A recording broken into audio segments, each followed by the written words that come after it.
Ba, pag ayaw mag-alaga ng nanay, magawa kayo ng cellphone. Yung dog mong naglalarba. Yan na, tulog na. Uy, yung ganda na eksena. Uy, okay magsing.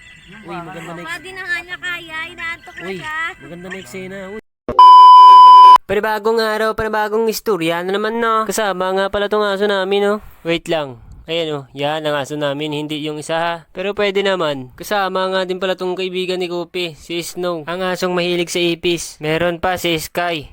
Pero kademonyohan ang ugali. Grabe talaga mga aso ngayon, no? Kaya ka nag-alaga para di ka ma-stress. Kaso parang mali. Meron pa pala, si Brownie. Ay, si Kuya Jojo pala yan, no? Sorry guys, nalito lang. Tapos yung isa naming aso guys, nagpabebe na naman.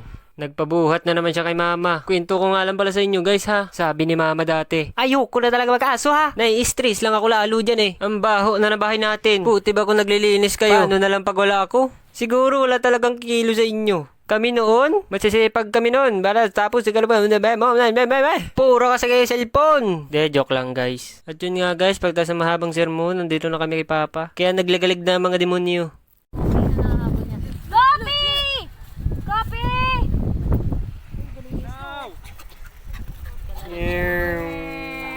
Tas yung isa guys nainggit, gusto na rin sumali. Kala mo laking aso niya, eh. At by the way guys, nagdadala nga pala kami ng pagkain dito pag napunta kami kay Papa. At syempre, hindi nagpapahuli ang mga kahayupan. Pag meron kami, meron din sila. Pag wala kami, meron pa rin sila.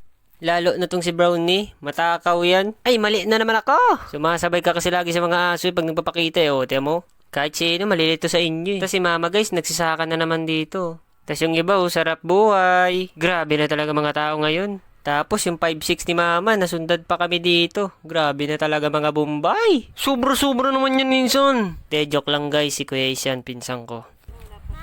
Itim mo, tas nagpink ka? Wala kang pake guys.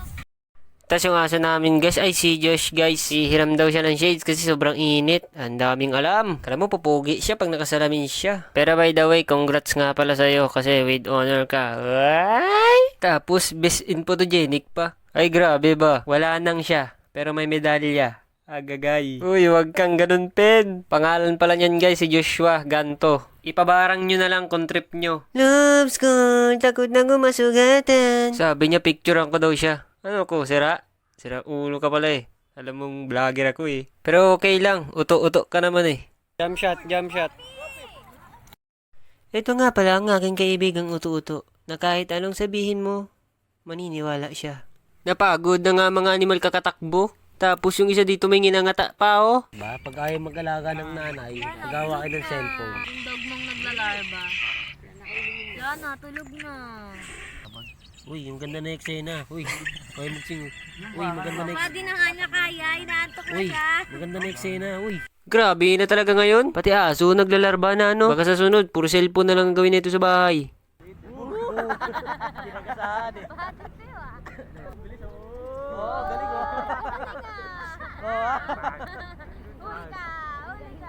Hindi mo napansin, no? Sira ulo ka, 3 minutes na to. Kaya salamat sa 3 minutes ng buhay mo, ha? Kung mong kalimutang huminga. Boy, follow mo na kasi, boy. Huwag ka nang ano.